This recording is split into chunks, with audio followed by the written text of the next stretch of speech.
Assalamualaikum warahmatullahi wabarakatuh. Nama saya Ersi Sanopa, NIM 18+104017.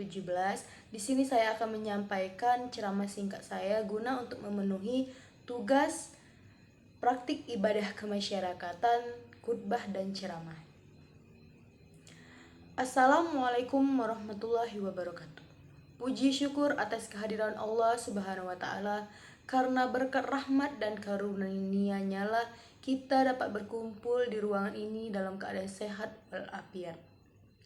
Tak lupa juga kita hanturkan kepada Nabi agung kita, Nabi besar kita, junjungan kita, Nabi Muhammad SAW.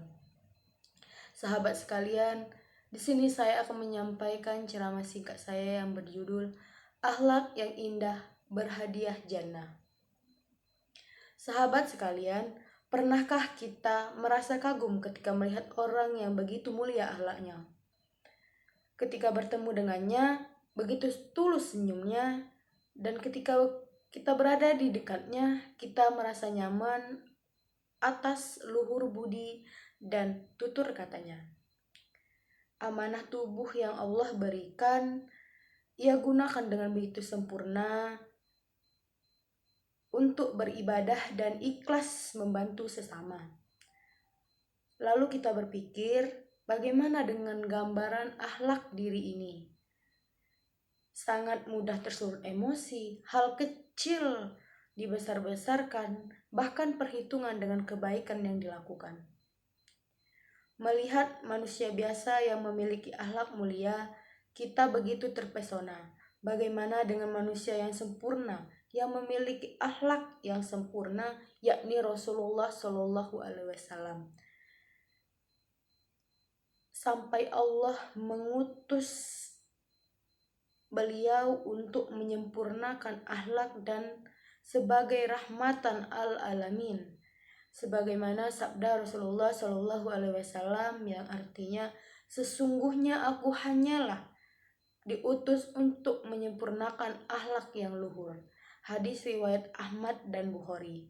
Salah satu kunci memiliki akhlak yang mulia dapat kita raih dengan hati yang ikhlas, hanya berharap kepada Allah Subhanahu wa taala. Orang yang selalu mengingat Allah, pasti kehidupannya hanya kepada Allah. Maka dia akan menjalankan kehidupan yang terbaik sebagaimana ia menginginkan kematian yang baik. Karena kematian yang baik akan kita raih jika kita selalu berpikir, berhati, berkata, dan berakhlak yang baik. Karena seseorang tidak akan dimatikan sesuai dengan kebaikannya. Kisah yang menarik dari Muhammad Ali dan korek apinya. Setiap kali ia berpikir untuk berbuat maksiat, maka ia akan menyalakan koreknya dan diarahkan ke telapak tangannya. Semakin panas, ia semakin sadar bahwa maksiat yang dia lakukan di dunia saja apinya begitu panas.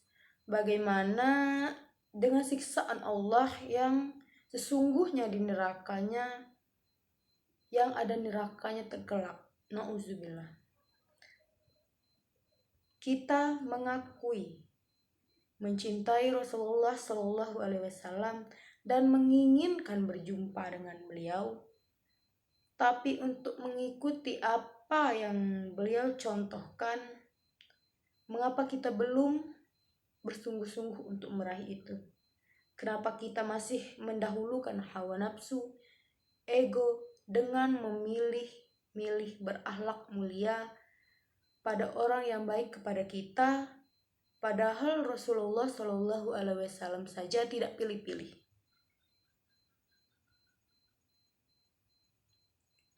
Walaupun beliau dizolimi, disakiti, tetapi beliau tidak meminta Allah menurunkan azab kepada mereka. Bahkan Rasulullah SAW tetap husnuzon pada Allah dan tetap mendoakan mereka sampai keturunan mereka, agar mereka selalu diberikan jalan yang terbaik dari Allah Subhanahu wa taala. Rasulullah SAW bersabda, Sesungguhnya yang paling aku cintai di antara kalian dan paling dekat tempat duduknya denganku di hari kiamat nanti adalah mereka yang paling bagus akhlaknya di antara kalian. Hadis riwayat Tirmizi.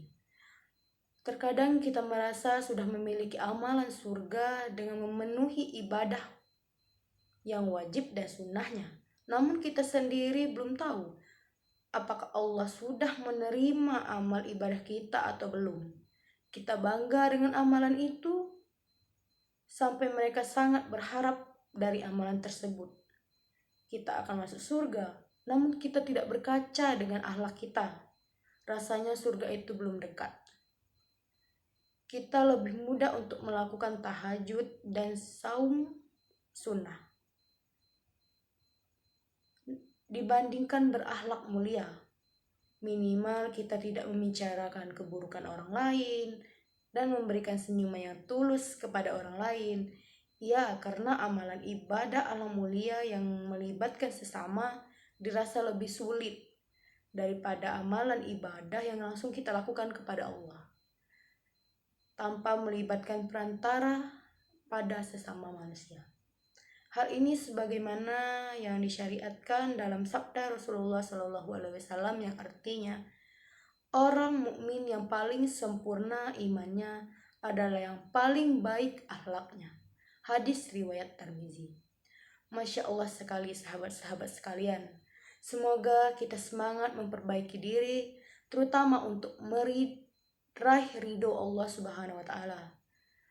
Dimuliakan akhlak kita, semoga kita menjadi pribadi yang memiliki akhlak yang mulia, yang tulus ikhlas, melakukan semua amal ibadah karena mengharapkan ridho dari Allah Subhanahu wa Ta'ala semata. Semoga Allah karuniakan kehidupan yang baik dan kematian yang baik yang nantinya datang kepada kita. Amin amin ya rabbal alamin.